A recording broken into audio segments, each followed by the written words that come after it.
Hello, friends. Welcome to the lecture on ultraviolet spectroscopy, which is an introduction part. This is for BSc second year. The electromagnetic spectrum. The visible spectrum constitutes but a small part of total radiation spectrum. Most of the radiation that surrounds us cannot be seen but can be detected by a dedicated sensing instruments. So, various instruments available हैं जिससे कि हम निकाल सकते हैं radiations और हम देख सकते हैं कि कितने टाइप की हमारे पास रेडिएशंस हैं और विजिबल स्पेक्ट्रम एक बहुत बड़े इलेक्ट्रोमैग्नेटिक स्पेक्ट्रम का पार्ट होता है. The electromagnetic spectrum ranges from very short wavelengths, including gamma and X rays, and to very long wavelengths, including microwaves and broadcast radio waves. तो जो हायर वेवलेंथ की हैं वो रेडियो वेव्स हैं और जो लो वेवलेंथ की यहाँ पे रेडिएशंस हैं वो गामा या एक्स रेज होते हैं. एंड हमारे पास चार्ट है जो डिस्प्ले कर रहा है इम्पॉर्टेंट रीजन्स ऑफ स्पेक्ट्रम और हमें मालूम चलता है उनके अंदर relationship between wavelength and frequency. तो इन्वर्स रिलेशनशिप होता है of wavelength and frequency. The energy associated with a given segment of spectrum is proportional to its frequency. Means energy is directly proportional to frequency.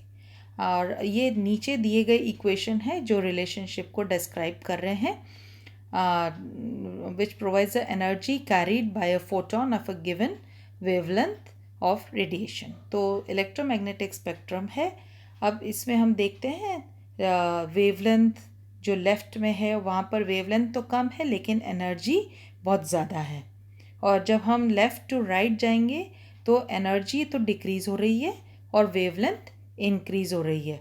तो इस तरह से जो relationship है इसको भी हम देख सकते हैं. उसकी यूनिट्स दे रखे हैं और यहाँ पर हमारे पास रीजन है of the electromagnetic spectrum. The ultraviolet visible absorption spectra.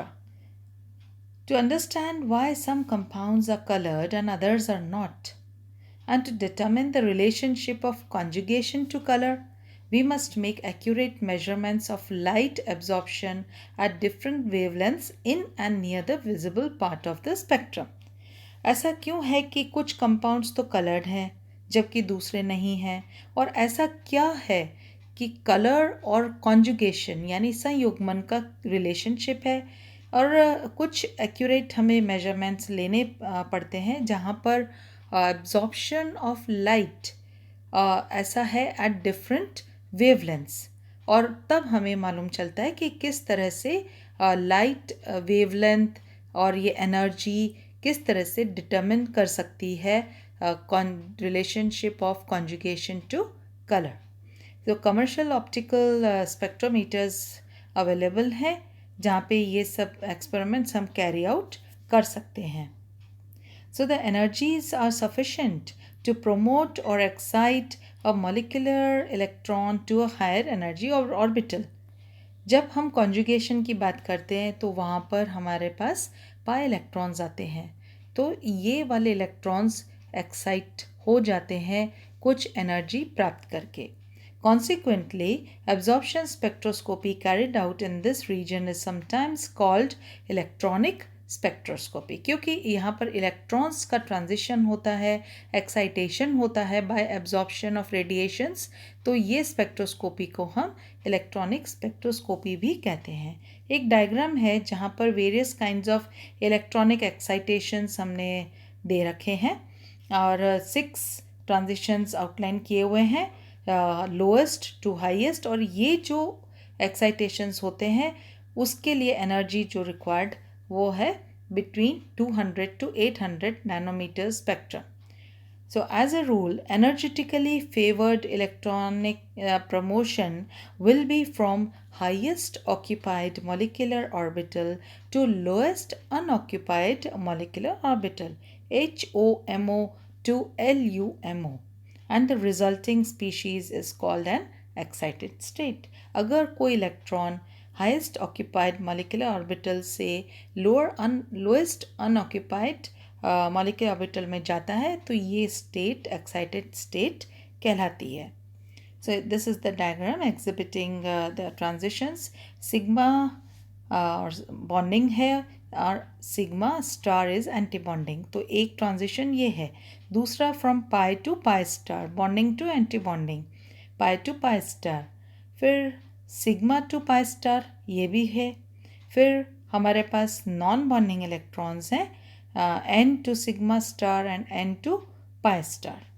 तो ये वाली हमारे पास ट्रांजिशंस अवेलेबल है और इसमें हम देख रहे हैं कि एनर्जी भी कितनी चाहिए. See the maximum energy required is for sigma two sigma star. अब सिग्मा टू पाई स्टार, फिर पाई टू सिग्मा स्टार, ये सारे इक्वल एनर्जीज़ हैं.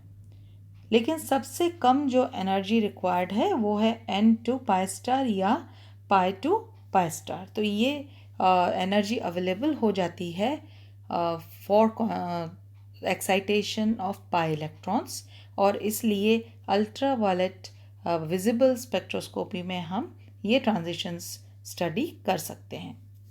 When sample molecules are exposed to light having an energy that matches a possible electronic transition within the molecule, some of the light energy will be absorbed as the electron is promoted to higher energy orbital. An optical spectrometer records the wavelengths at which the absorption occurs. जिस भी wavelength पर absorption occur होती है वो spectrometer record कर लेता है.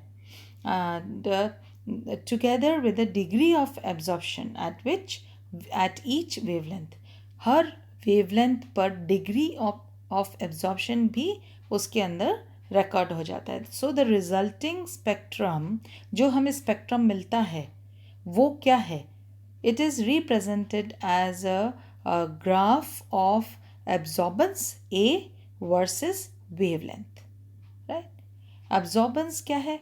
Absorbance usually ranges from 0, that is no absorption, to 2, that is 99% absorption, and is precisely defined in context with spectrometer operation. Because the absorbance of a sample will be proportional to number of absorbing molecules in the spectrometer light beam, example, their molar concentration in the sample tube. So concentration क्या होगी? Number of moles ज़्यादा है, more will be the absorption. It is necessary to connect the absorbance value for this and the other operational factors if the spectra of different compounds are to be compared in a meaningful way. So the corrected absorption value is called molar absorptivity and is particularly useful when comparing the spectra of different compounds and determining the relative strength of light absorbing functions, that is chromophores. So molar absorptivity is defined as epsilon is A upon C into L, where A is absorbance, C is the sample concentration in moles per liter, and L is the length of light path through the sample in centimeters. तो हम देख रहे हैं कि ये molar absorptivity depend करती है on concentration of the sample यानी नंबर ऑफ मोल्स और लाइट का जो पाथ ट्रैवल हुआ है यानी लेंथ. सो इसके ऊपर डिपेंड करेगा और हमारे पास मोलर एब्जॉर्प्टिविटी आएगी. Thank you.